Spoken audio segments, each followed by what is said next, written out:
Welcome everyone, this is Pine Needles, and you're listening to LOTRO Players News, where we take a look at the latest in LOTRO and here at LOTRO Players. And tonight I am joined by Krister.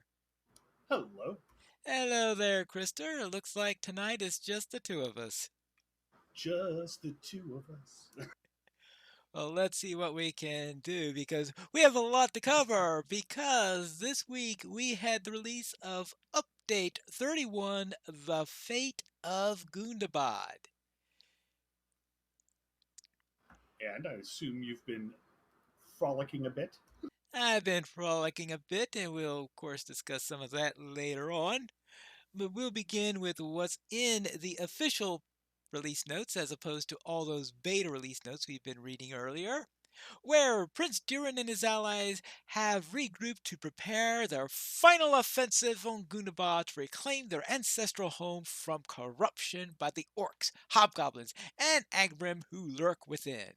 Our newest expansion is now available. Get the expansion at the Lotro Market and read more about the story so far on lotro.com. And you can also read their FAQ. Reclaim the once mighty citadel of Montagard, uncover the hollowed lake of Gloomingtarn, clear the overgrown ruins of Cloven Gap, and push back the corruption to return beauty to the pit of Stonejaws. You could venture beyond Gunabad to the bleak vale of Carbronach, where the easternmost marches of the fallen witch kingdom of Angmar once stood, or travel to the windswept crags of Welkin Lofts along the western slopes of the mountain. The Fate of Gundagood also includes a level cap increase to 140. Are you 140 yet? Oh, of course not. No, Oh, I okay. take my time. I Okay, take you my take time. your time. All I right. just had to get used to my level 130 having a blue bar again. That was pretty shocking. And I'm sorry. You know what? I'm going to lodge a complaint. What? Think about this pine leaf. How long have our bars been frozen at 130 for our main people that we've been playing all the time? I got like a bar and a half arrested. I'm sorry. I'm sorry. I should have a blue bar all the way to 140 for all the time that I could have been earning stuff past 130, but you guys didn't let me because that was level cap. Okay, crying done. Well, that would sort of defeat some purposes that we've had I in there. agree. It's a pointless complaint. Yes. And the legacy of Durin and the trials of the dwarves experience the epic climax to the legacy of Durin. Achieve victory in Gundabad will belong to the dwarves once and forevermore. If you achieve victory, of course. But we know what happened in Khazad-dûm. The They delved too deep. Yes. The first two new quests of the Legacy of Durin and the Trials of the Doors will allow you to enter into Goonabad. Be sure to have completed Chapter 4.9, The Lord of Goonabad, and then speak with Prince Durin inside a curfew in the Outer Slades and Zarkul Saloon in the War of Three Peaks to begin chapters 5.1 Many Masters. And I should note to you that next week there will be a patch to fix the inevitable bugs that pop up whenever you have a new major release.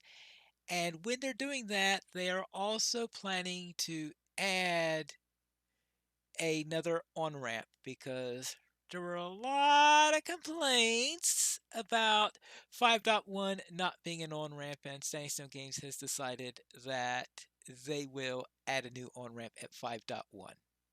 Excellent. Now let's head into the news and notes. First off, for allegiances. In addition to the Longbeards, the Joruka Dwarves of the East have an ancestral claim to Gundabad and the surrounding lands. In the Nel Joruka Alliance, based out in the halls of Vernazal in Gunabad, brave heroes pledged their loyalty to Prince Ingor and the Joruka clan as they seek to reclaim the Three Peaks for all dwarves. Once pledged to the Joruka clan, Prince Ingor and those loyal to him will assist completing missions to aid in their goal in Gundabad. And also, Allegiance now have their own game panel. The new Joruka Alliance is the first scaling allegiance available to all players levels 20 and up. The new Joruka Alliance contains 30 levels with 10 narrative quests and over 35 missions. In fact, the exact count is 37. And to get started, go to the character Allegiance in the Start menu. Click on the Georuka tab. The panel UI is a work in progress. Click on Join and travel to the Hall of Vernazal in Matugard and speak with Prince Ingor. Now, there is a little bit of an issue in all of this, and that is that someone forgot to flag the stable master in the Joruka Hall as being unlocked automatically. As a result, there is no way currently for a low level player to get there. Well, alright, you could spend Mithril. In fact, that's what my character did. You could spend one Mithril in order to head over there, but that is not the intention. So I'm hoping that they will fix this with next week's patch also.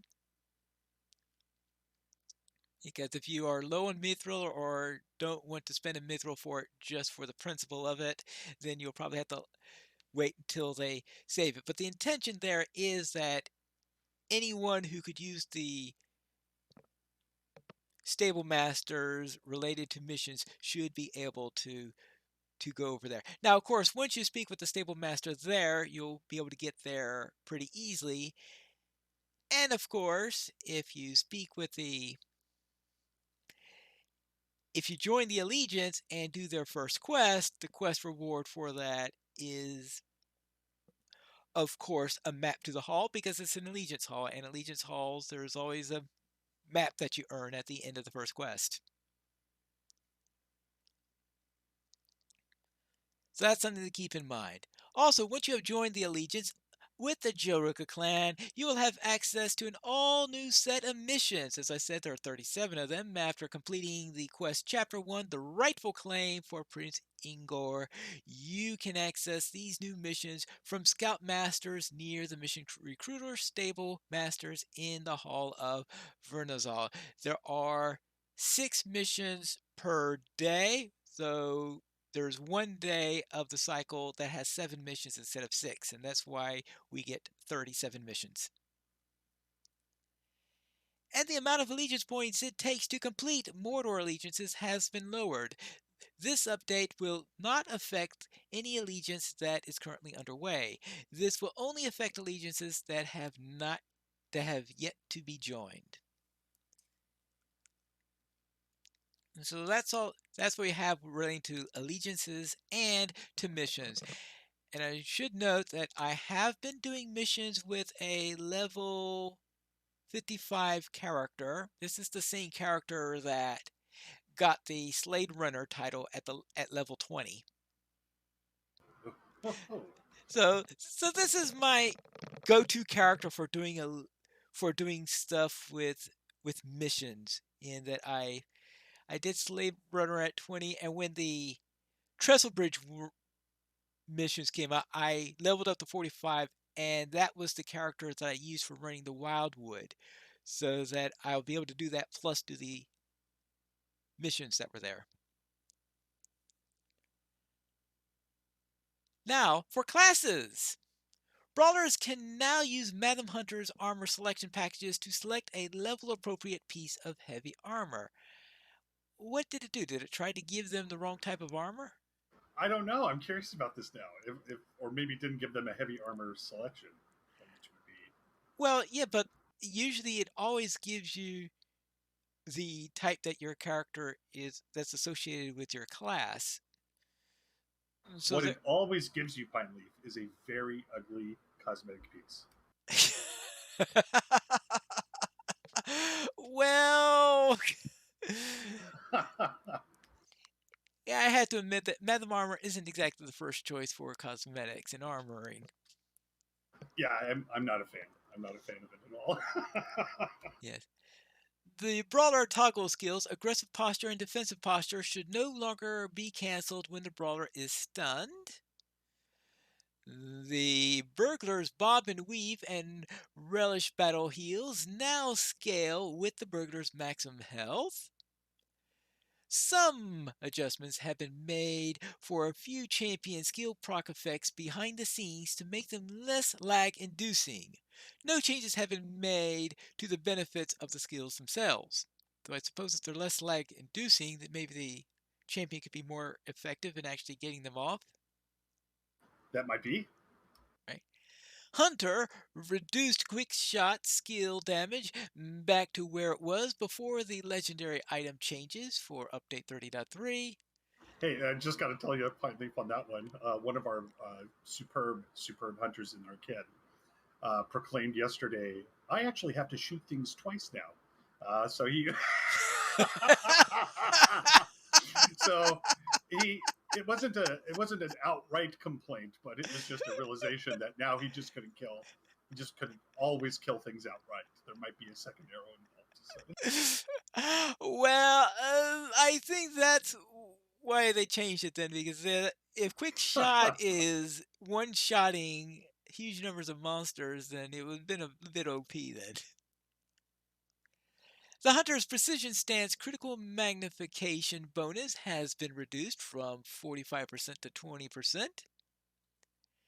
Corrected an issue with the Guardians to the Rescue automatic crit effect. Corrected an issue with the Lore Master's critical coordination automatic crit effect. Updated several Lore Master skills to allow movement while casting. Some may cause skating until the animations can be fully updated. Updated several Lore Master pets with difficulty system properties that they were missing. The Minstrel skilled Call to Greatness now grants brawlers power and metal regeneration. The Minstrel's Hammerhead self bubble base value has been increased to 80% of maximum morale. Minstrel survivability against a burst damage is generally weaker than other classes, so this change will give Minstrels a better window of survivability when they get rushed by multiple opponents in solo play or have to weather a major attack in group play. And the Captain, Master of War's stacking crit chance buff now works properly for ranged and tactical skills. And the Captain's skill, Cutting Attack, now has its own animation to distinguish it from other Captain skills that were using the same animation. Yep, I noticed that, and only now it has been clarified as to what it was.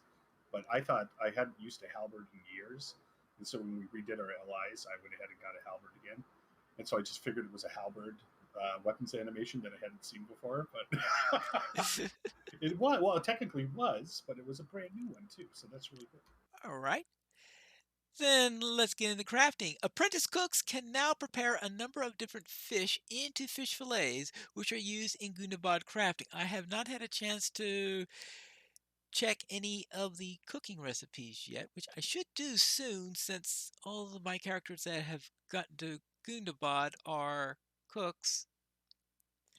And also, crafted captain ornaments should now have proper herald plus armor stats for crafting tiers 11 through 14. Tiers 11 through 14 herald ornaments now also grant a small amount of outgoing healing to the equipping captain. Ooh, I'll have to make those and see what they do. That sounds interesting. Okay.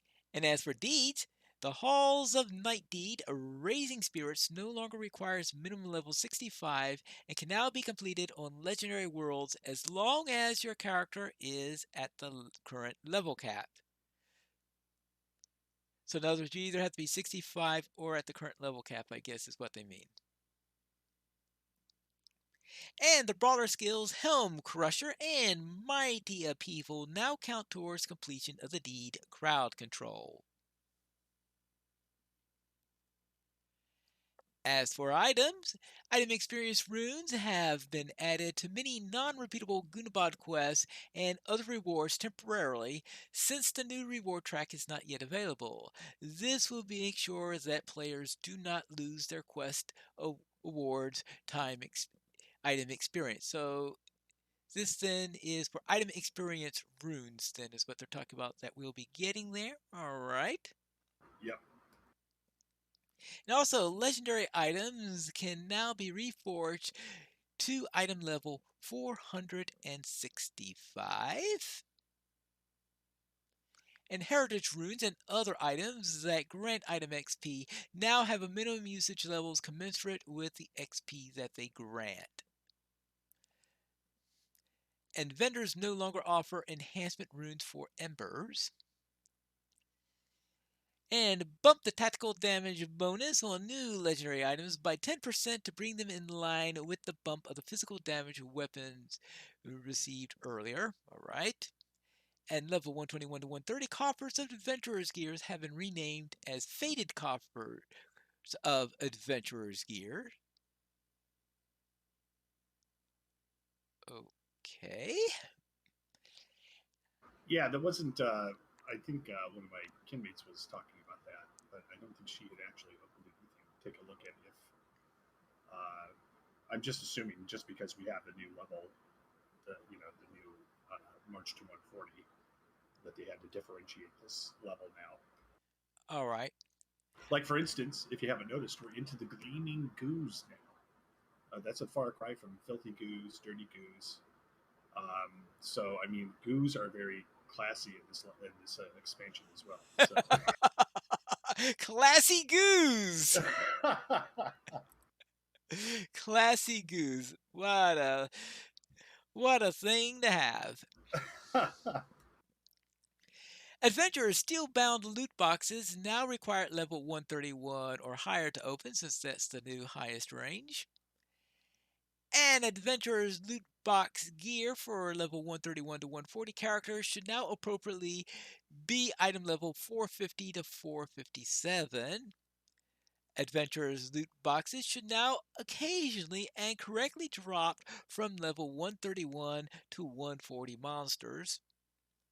Adventurers and Travelers Steelbound loot boxes contain new Heartwood cosmetic items, including avatar cosmetics, cosmetic pets, housing items, and a steel steed and matching war steed appearances.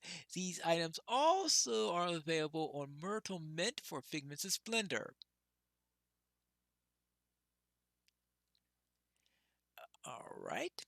And the legendary item box now correctly offers these previously absent legendary weapons: Bjorning Great Axe, Hunter's Axe, Runekeeper's Firestone, and Runekeeper's Lightning Stone. And the speckled shell fragments now correctly tagged as an ingredient and will go into your crafting carry-alls. Okay. And some weapons, most notably the bow of the Eglan provider, now correctly decreases rather than increases induction times. That's awesome. That sounds like a cursed weapon right there. I'll be better with this one. Hey, wait a sec. Armor stats now look more consistent between their tooltips and the socketing interface, and more deprecated legendary item remnants have been taken out of reward and barter profiles, and in many cases replaced with relevant items. Well, that's good to hear. We are hoping that more and more of those will get addressed as things come along. Also, localization, the class in the Wildwood title awarded for the deeds quest of the Wildwood now correctly displays in French and German. Well, that's good to hear. And there are also a number of changes for PvP. War Leader and Reaver melee skills have been increased to have a 5.2 meter range to, to be equal in footing with champions and guardians. One-shotters have been added to Glandreich. The back doors on the keeps into the Ettenmores have been removed. So don't Oh boy. so you can't go right to the back door anywhere, I guess. Vitality PvP essences have been temporarily removed to address balance concerns. Also, Audacity has been reworked to provide more significant bonuses and to make it a soft requirement for PvP. We want to move away from players being required to do high-end raiding to attain PvP viable gear, and at the other end of the spectrum, we don't want PvP gear to be best in slot across the board for PvE. So this is where Audacity comes in, and here are the changes. Legacy gear will retain its Audacity, but it will be suboptimal. 25 ranks of Audacity have been added, up from 25 to 50. The damage bonus is now multiplicative instead of additive, so it will increase all damage. The damage bonus now scales from 2% to 50% at ranks 25 to 50. It was 1% to 25% from 1 to 25. Incoming damage reduction has been removed, and crowd control duration reduction scales to minus 60% by rank 31, was rank 25. We are introducing several new gear sets to be released in line with PvE content. These may be purchased from the respective armor quartermaster in Glandreich. Most pieces will have lower stats overall than PvE eye level equivalent. However, the Audacity damage bonus should make up for this. The base sets are intentionally not itemized perfectly. However, high tier sets have more optimal statting. The first set is purchased with gold, with the higher set purchases with commendations. These sets all have Audacity on them. The baseline set is 25, and the Audacity jewelry has been added, and higher tiers of gear have essence slots for PvE only essences. PvMP rank cloaks have been updated to level 140. If you're already purchased a rank cloak, it should automatically be updated. There is a new type of essence called Essences of War, which are PvMP exclusive. These may be purchased from the Codfell's quartermaster in Glandreich. These may only be slotted into PvMP gear and can be bought rather cheaply for accommodations. These will be released in ways with PvE content and will be rank gated. War Leaders Mobilize has been buffed to 55% from 35%. This change was introduced as a first step for lower mobility in the moors. One issue we are hoping to curb is mass amounts of creeps mapping into hot zones. By adding more conventional mobility skills, we want to encourage more roaming on foot over maps. Future plans revolve around removing some of the maps on creep side and introducing more skills like this to establish parity with creep mounts. Okay. And Aquatoon's brand of the Tyrant has been changed to a 1 minute cooldown from 2 minutes and with 5 seconds of immunity from 10 seconds. It also no longer requires a rank, which was rank 15, and the cost has been changed to 2,000 commendations from 5,000. And this was changed to offer creeps a consistent CC break to match that of the Freep counterparts. Each Freep class already has a breakout skill of a 1 minute cooldown, and several of them have immunity skills as well. Furthermore, until Audacity is updated, Creepside and Freeps have higher innate crowd control duration reduction. And Lanatol's insignia of the Captain General has been changed to a 10-minute cooldown from 2 minutes, with 5 seconds immunity from 10 seconds. The other rank 11 to 14 brands have had their cooldowns set to 10 minutes. This item was toned down to help combat the problem above. We still want classes that don't have immunity skills a way out of sticky situations. However, we don't want this popped in tandem with other crowd control breaks and immunity. All right. All creep skills and corruptions have been reduced to less than rank 5 with the exception of appearances and fixed an issue with free people could attain monster potions and used outside them of the Ettenmores. An arena has been added to the southwest corner of the Ettenmores. You know anything about this arena? No, but I'm. Let's see, the southwest um, would be kind of. It sounds like it's around, maybe around the Hobbit Village. That's what people were saying last week also, is they think that's near the area of the Hobbit Village. Yeah, because I remember the kind of the classic PvP or the arena, informal arena, was kind of just right down from the Freeps main camp on the river there. I seem to recall people doing fighting a lot there, so that seems to be further west than that. Hey, maybe it's in the Hobbit Village, and that's a new part of the village is this grand arena. See, that's pretty mean because when I hop on my warg from time to time, I don't want anybody else around me while I'm killing hobbits down there. That's a very personal, private thing that I'm doing in the PvP zone. All right. Freep Gear has had its rank requirements reduced. Outgoing healing has been added to Freep Audacity, and Defiler healing has been reduced across the board by about 10%.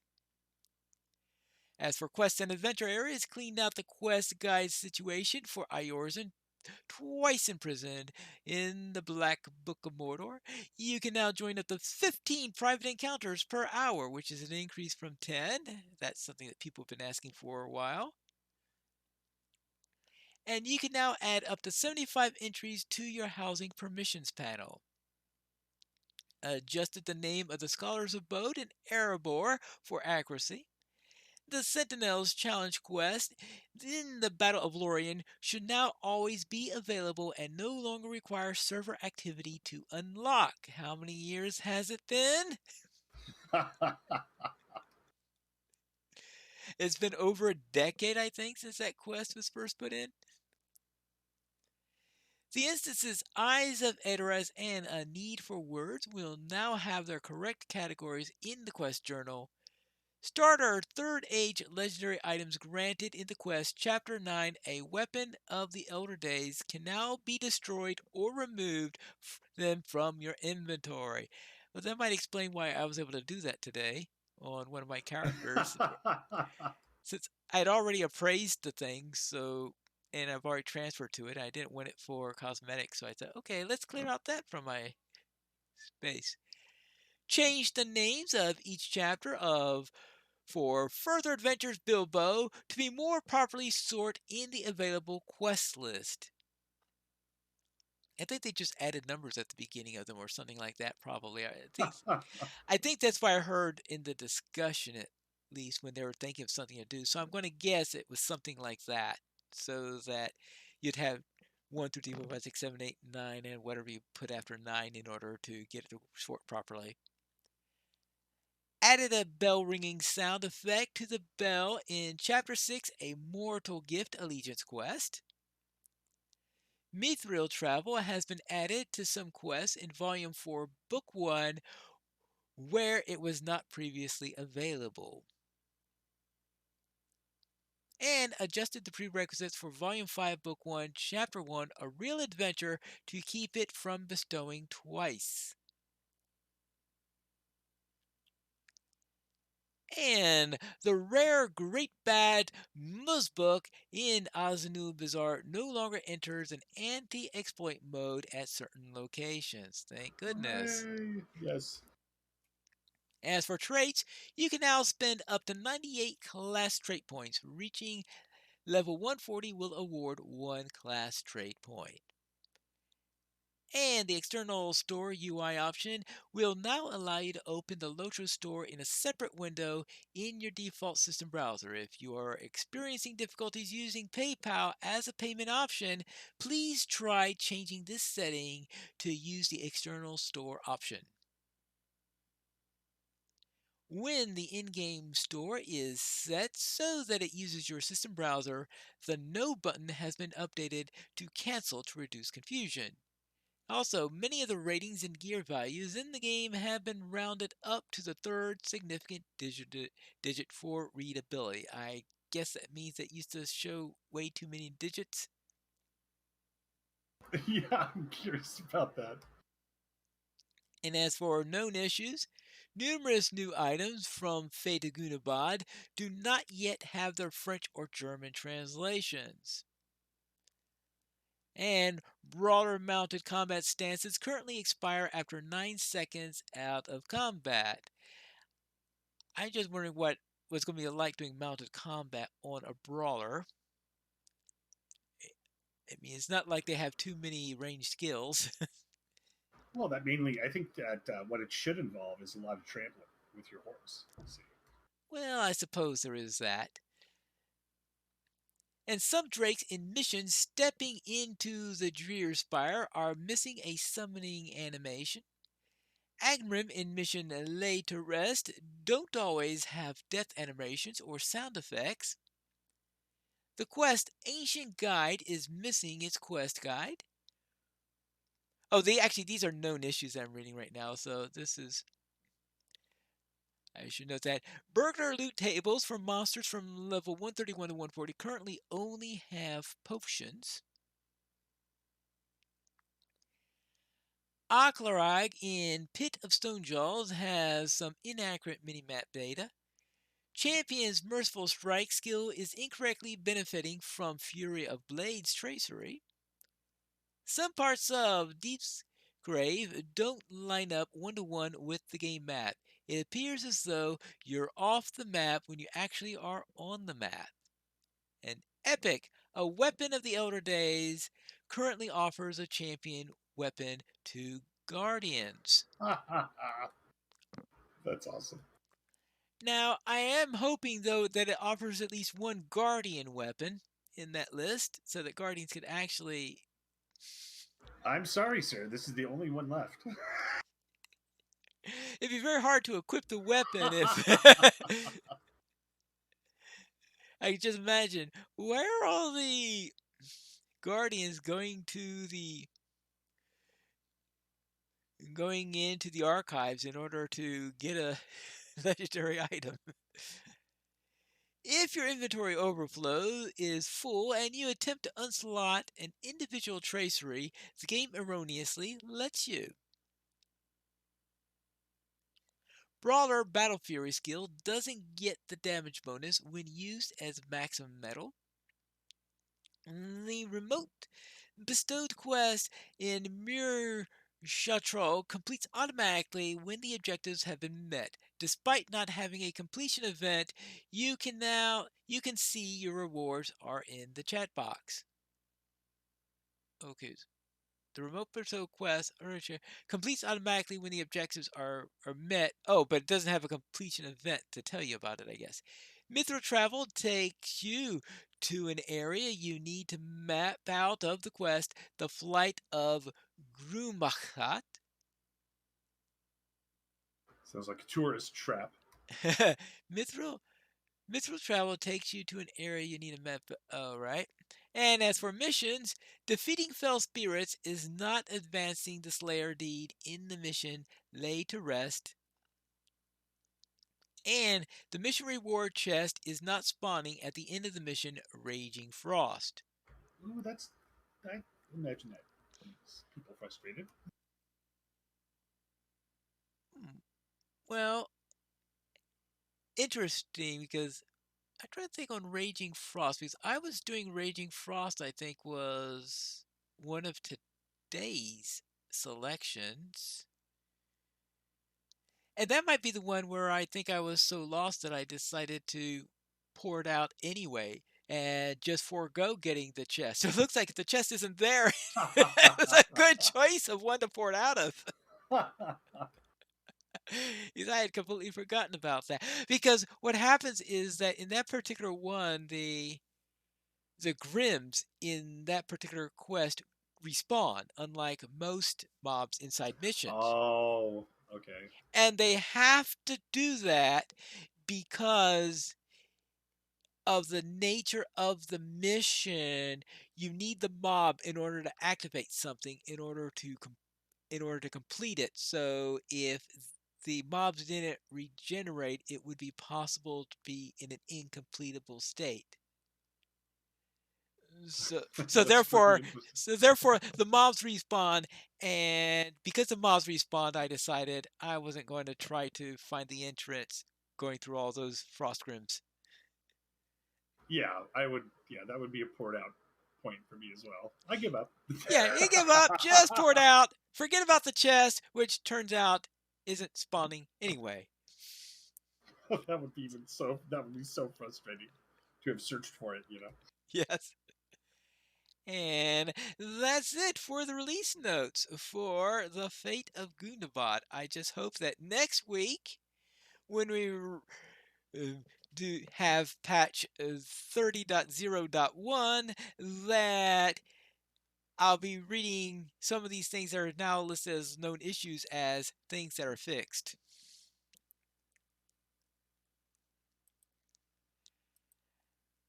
And I should also note that there is another known issue that was not on that known issue list, and that is that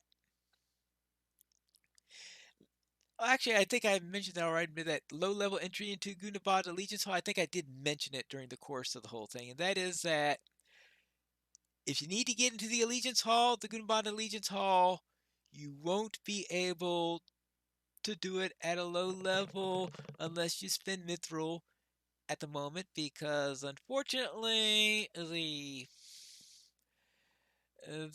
mission mounts are just don't have that flagged yet. But that only has to be done the first time. Once you tag the stable master, everything should be fine. Though you'll probably have a map anyway by that time. And also, there is a little report concerning the delivery of the fate of Gundabad items. It appears that there was an issue with the LOTRO market where if you bought the Fate of Gunabod and then updated to a Ultimate Edition, what happened was that you managed to wind up getting a second Valar 130 and a second set of Gundabad delving supplies and improved expedition supplies. So you got a second set of these things, which of course was Rock not the on. intent, because that means that if you bought it and then upgraded, then you got a better deal than someone who bought it outright. Obviously, that's a non-optimal action in there, and of course, they can't take back what they've already delivered, and there'll be all sorts of outrage if they went and stopped delivering it, and therefore those who were early in and did it in a certain way got a better deal than everyone else. So they have decided that anyone who purchased an Ultimate Edition of Fate of Gundagood directly will be sent an additional Valor 130 and Gundabad delving supplies, which includes the Gundabad toolkit and improved expedition supplies. So in the near future, they will handle that. Whether that's going to be next week or a couple of weeks from now, it all depends on when they get that all set up. But for future expansions, players can expect to receive one delivery of these kind of items per higher tier edition, and people using the upgrade path will not receive duplicates of these supplies for future expansions. But for this expansion, they decided just that they're going to roll with it, and that if you make a that those who've already ordered the Ultimate Edition will will be sent an additional one, and that if you purchase the item directly in the future, you'll be sent two of them. Which, of course, is has one little bit of an annoyance, and that is that if you get these two Valors, they're going to be going to the same server. Oh yeah, yep. So doubly choose wisely on that. This wasn't as intended, but that's how they're going to make good on it. Is expect to see an extra drop on that. Also, one other little note I have here, and this is in line with something that I mentioned last week, but it's not in the patch notes, and that is that I was doing one of those Moria Dolphin View quests on the LIs, and I did notice that during that time, an infused gem did drop. So it looks like it's not in the patch notes, but they did fix the issue where the infused gems were failing to drop, it seems. And that's it for Gunabad related news. So let's head into LOTRO Beacon issue 226. And in our community spotlights, Laurel's Den has a great getting started right up on the fate of Gundabad, and you can read more about that at Laurel's Den blog. Deco de Malou has your housing preview for Goonabot, and you can see a preview in the Deco de Malou blog. So they show all the little items that you can get. Let's see, we've got usual type stuff. It looks like Some a, mirrors. a map. It looks like we've got hmm, some of Oh, the I saw some dwarven mirrors dwarven in mirror. various states. Yeah, some dwarven mirrors in here, and some trolls who have been turned into stone. You certainly wouldn't want a live troll in your house. No. And a brazier, and all sorts of little items that you can have in there, and also a replica of the black block. It looks like, the black block looks like an anvil to me. I guess I'll know what it is when we get there. So all sorts of items there, and also showing the ones with the Gundabad reputation. Also for the Joruka Allegiance, where you can get a dragon head mounted, twin troll heads, Ooh. and also from missions. In the missions barterer will have some additional trolls on top of the ones that you can get for your Gundabad rep. And a geode master. This new barter is exchanging gems and stones for cosmetics. Note, this is a very similar to the herbalism flower system that we had in Northern Ithilien. What you mean?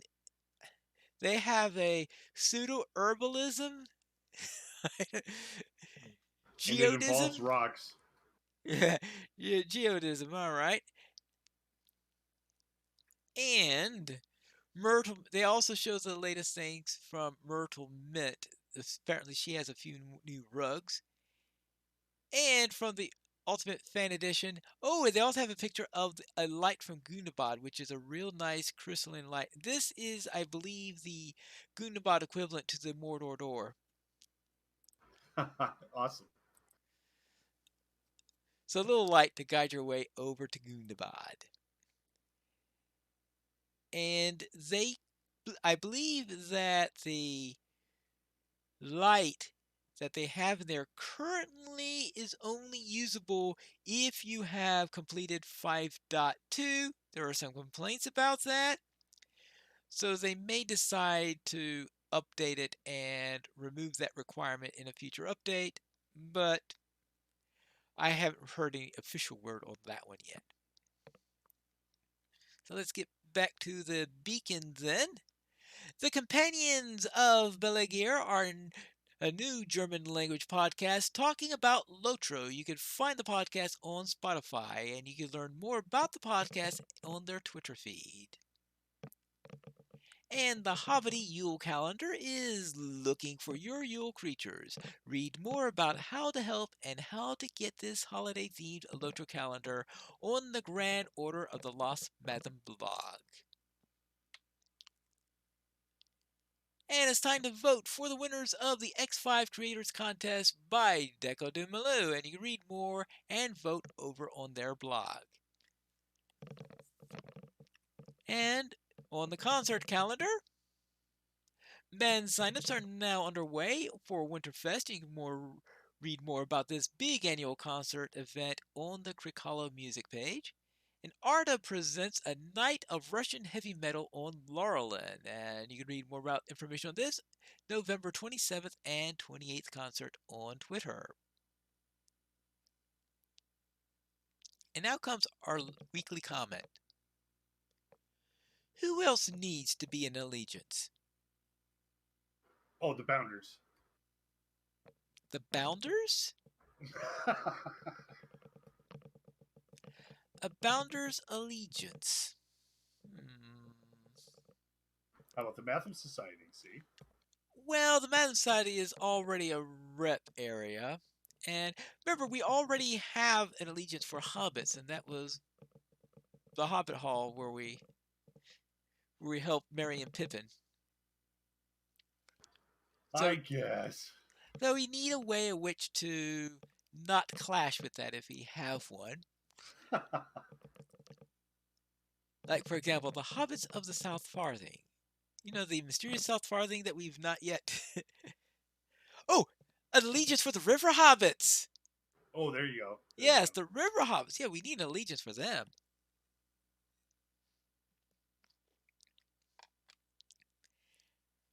Yes. Now for our fan site news. LOTRO Players News. Last week we reviewed Update 30, and LOTRO Stream is your first stop for LOTRO and Twitch. And this week MVP raised funds for Extra Light B4 Buff Bars, and Druid's Fire wraps up game day with the Witch King. He buffed Buff Bars? Does that mean he updated the product, or Yes. was he just pushing it? I interpret it as upgraded buff bars, yeah. Well, because that would be great if that's true, because Buff Bars, I don't think, has been updated in years. Probably 5 years, I think, since there's been an upgrade to Buff Bars. Or maybe he took buff bars and then reprogrammed it. Well, I guess I am going to have to check over at LOTRO Interface to see if there was anything. I guess if he did do something on like that, there would be a link to LOTRO Interface talking about it rather than a link to his video. Yeah. All right. Also on Twitch, Bell Navarre conducts a raid stream for Extra Life, and Dankfire celebrates the launch of Gundabad, and Queen Perwethian gets rid of things with lightning. Over on YouTube, Karek Alvaron Gaming continues to Shire Brewmaster title. Dodes Welt runs a brawler, and Gamer Penny has a ring forgery. I would presume that that person is questing over in Enidwythe.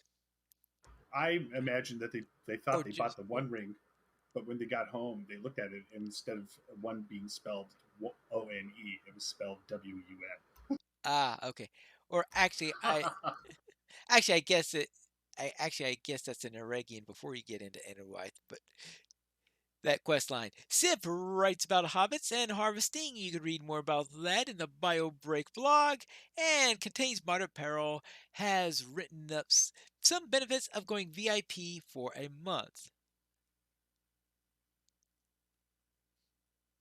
And also, just remember, the Fate of Gundagood has been released, if you didn't catch that from our earlier talking in there.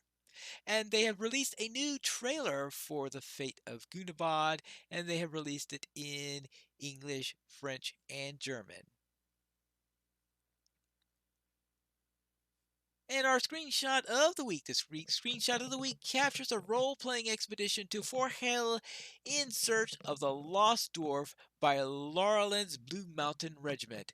Thanks to Kyle Din for sending in this week's screenshot. You can submit your screenshot for consideration by emailing it to lotro@standingstonegames.com. And that is it for this week's Beacon, which means that it is time for the store sales. And Krister, what's on sale this week? Well, it is time to find your Shadowfax. Ooh. And they're offering 25% off Worsteeds and mounts, riding skills, selected Worsteed cosmetics, movement speed buffs, and that is going to go on through November 18th. And then the weekly coupon is a free 100% crafting XP boost. The coupon code is Gotta Craft Fast. This is all one word. GOTTACRAFT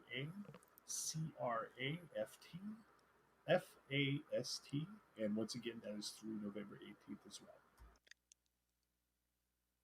Free 100% crafting XP.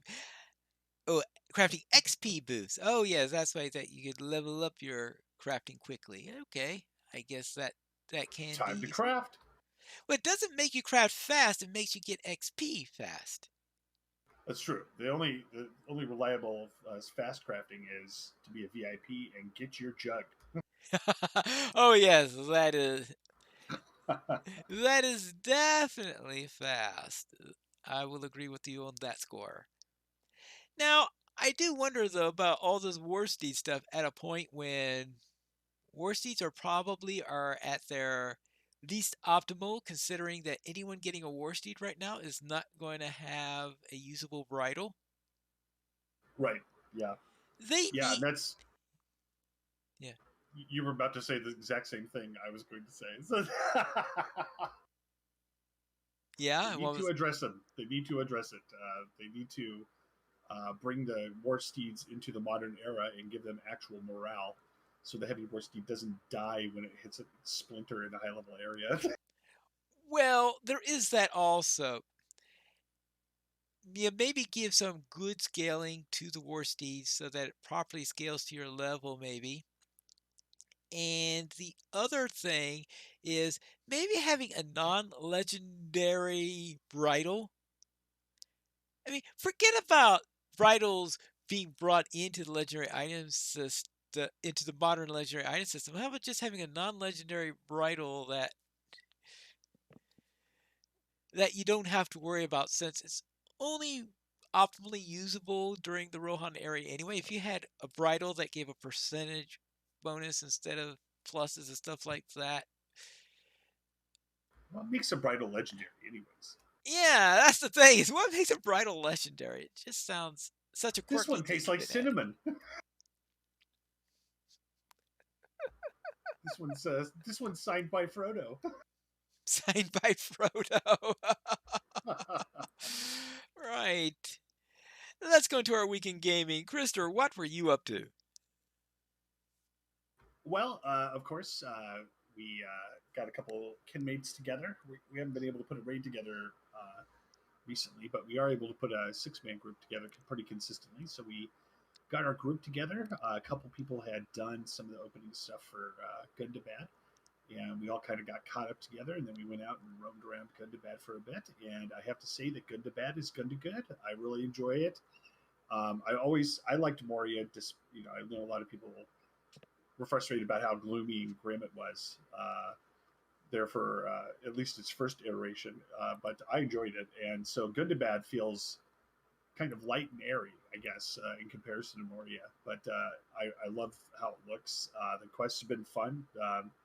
Overall, I think my whole group is we're enjoying the experience. So I'm looking forward to seeing where this goes, doing the epic quest, and of course doing everything I can to get to level 140 as quickly as I can. Oh, We, you're in a rush? I just like to get to 140 because then it's like that's more of the movies to me. Like I'm a 140 walking into a level 120. That's the movies, not us getting our rears handed to us over and over again by three Mumacs. It's that we're so good that they just die in droves around us. So that makes it feel like the movies to me. You know. All right, I No, get you. but I typically, yeah, if I do have a couple enhanced XPs or XP bonuses that are account bound, I'll usually just throw them on Krister at that point, because the journey is always funner when you totally are stronger than what you're fighting. All right, I guess then that you didn't have a chance to try running stairs or anything like that in the new level range then. No, we haven't. We haven't. We didn't do that because we didn't have 6 people this last time we were getting together. Okay. But that's going to change, so we're not worried about that too much. But one thing that we did talk about, and we all honestly kind of agreed we appreciated, was how they spaced the LI release before the actual expansion release. A lot of commentary I heard from my group was that people liked the fact that they were able to kind of get used to what the LI's changes were before we had to deal with the expansion. Yeah. And I kind of felt the same way. So I think Standing Stone did a really good job, it felt like they were thoughtful about that. And then, of course, in my non-LOTRO universe, I've been playing BattleTech until my eyes have bled. So mechs everywhere. So and Pine how about you? All right. I'll begin with on Creek Hollow, where my warden started on Gundabad. Now, my warden on Creek Hollow is the one that I'm using for my YouTube series, so I am scheduling time for that one at a relatively slow pace because I don't want to have this huge backlog that is created in order to for a later release or anything like that. So I'm just getting started in there. I've gotten into Goonabot and I did a first round of quests in there, and I did wind up eventually in getting into a second hub area along the way while I was doing various quests along there. So I have a few quests to finish up on that particular trip. So we'll see how that goes. So I'm in the early stages of Gundabad.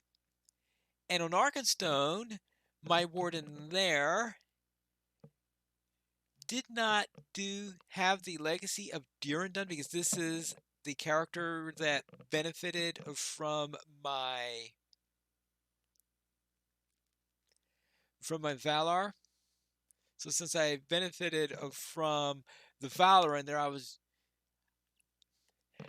I had not actually done the questing, Oh boy. prerequisite quest. So therefore, I ran those 4 quests that are associated with the Legacy of Durin that lead up to Gunabad. Finished that all up, and then yesterday I was able to get into Gundabad finally on that character. And this is the character that I am planning to be my questing character, meaning the one that I'm going to run Gundabad on in order to, for the fun of not having to worry about holding it back for somebody else, because I've got one version of Pine Leaf that's going to be doing it with a group. I've got another version of Pine Leaf that's doing it for the YouTube series. So this is the one that's going to be doing it. So I don't have any obligations to hold back from anyone. So perhaps I could be able to see how far I can get on that matter. That's a good idea. Yeah. And this is a character that on the field trip yesterday, we I was 131 at the time, so I was just barely 131. I think Finn was 132. I think we also had someone who's a little bit under level 130 also in the group. And we ran the school and the library. And I was able to get some upgrades. So that means I was able to get my first tier 14 traceries as a result of that. Excellent. Congrats. Right, so that worked on there. Now, if I remember correctly, they weren't very good traceries for what I was looking for, but that's the way things go sometimes, I guess. If I my remember, captain, my captain will get your good warden traceries. That's typically how it goes. now you always get them from they're always for your class, fortunately. So it's not like in the old days with the old legendary system where you would seem to always get a legendary item that was completely irrelevant for your class. You mean like a oh, I don't know, a guardian getting like a champion's weapon? Well, that's a quest reward, which is even worse. Yeah, that yes, that is a bit of a problem that they do have to fix on that. See, that's why I believe that you could get issued something that you can't use. You know. So. Okay, okay, okay. You do have a point with that. Now, there are a couple of cases where I have seen that getting a that if you get a power tracery, for example, now it's possible that the power tracery is one that is not suitable for what you have. For example, if you got a power tracery that was all about tactical damage and you're playing a brawler, then you probably could call that one to be completely useless. Pretty much, yeah. Now on Crick Hollow, my brawler reached level 45 and started questing in the Wildwood. And I also completed my level 45 class quest.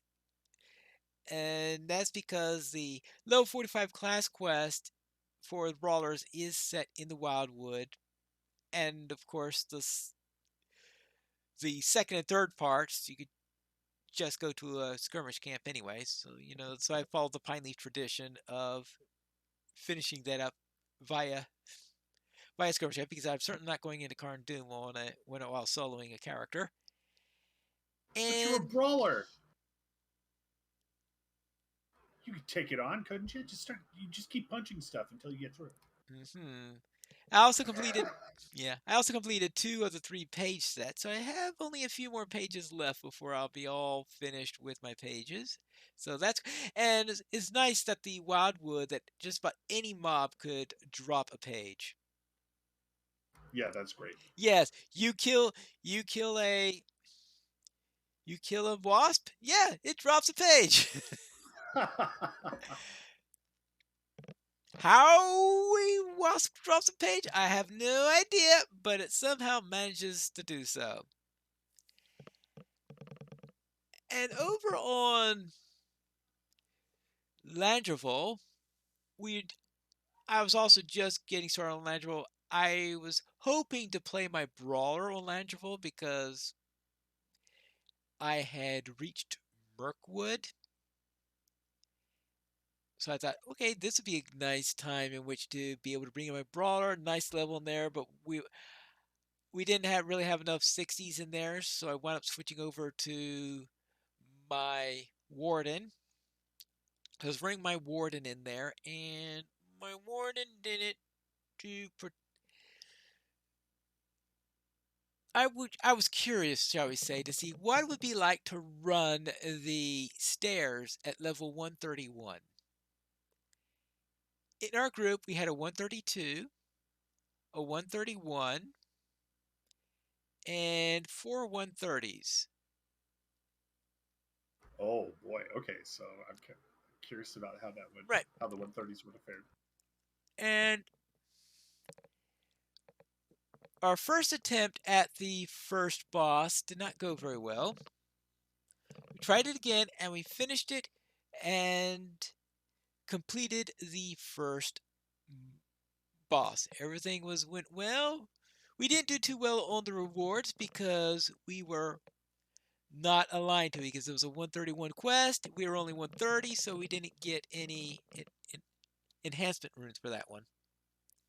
Except for the 132. The 132 in the party did get them because they were in the level range.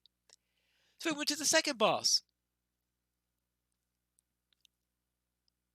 Now, we were having trouble, as I said, going through there, and we were taking a long time to kill the trash mobs. So you could just imagine what fighting that second boss was like.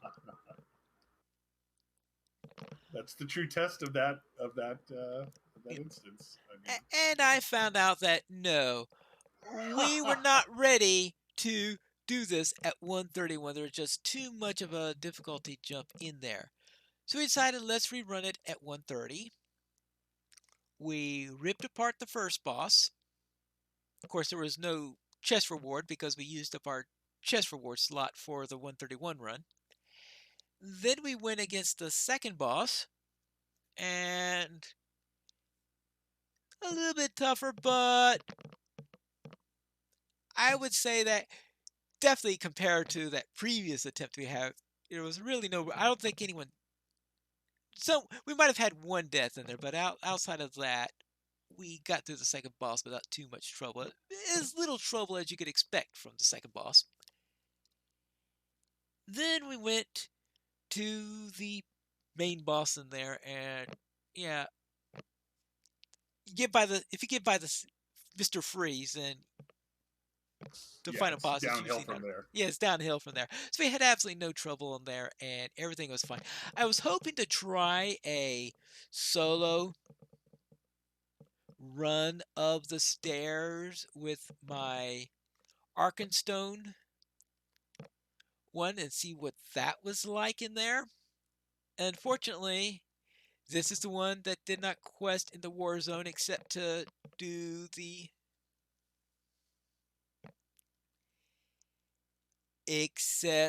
to unlock Gundabad. So as a result, I of course remembered, oh yeah, you have to discover the portal. So I'll have to go and do the discovery deed Oh at some no. point. So I'll have to worry about that in the near future. We'll see how tough that is when I get around to doing that. And that's it for my week in gaming. Our top supporter this month is LOTRObuild.com. LOTRObuild.com is a full collection of LOTRO databases that includes an items database, a relics database, and a titles database. Also, you can use it right from your Discord server with a LOTRO build bot. I wonder if they're going to be adding a tracery database in the future. You would imagine. Yeah, Yeah. I would imagine that's the case. And we currently have 16 supporters on Patreon, and if you'd like to join this illustrious rate of players and help support LOTRO players, you can go to the donations page. You can support the Players Alliance on Patreon. Your money would be used for our podcast hosting, website hosting, and to pay for our live shows. And we did not receive any emails this week. We reflect since when you can send it to podcast@lotrplayers.com. You can also us at Twitter. The Players Alliance at Players Ally, Loach Players at Loach Players, Arendis at Arendis, Pineleaf at Pineleaf Needles, Senswinda at Senswinda, Teriadwin at Teriadwin, Guarendis at Guarendis, Calabathian at Calabathian, and Krister is fighting pirates on the periphery of his atlas. In my atlas. In your atlas. Yeah, I'm having a problem with that game, but I'll probably work through it here in the next week or so. All right. The Players Alliance has two shows on Wednesdays at 7 p.m. US Eastern Time. We have DDO Players News, and on Saturdays today, 30 p.m. US Eastern Time, we have Loach Players News. You can join us for our shows at lochoplayers.com/live. And that is all for tonight. And this is Pineleaf Needles reminding you to skirmish responsibly.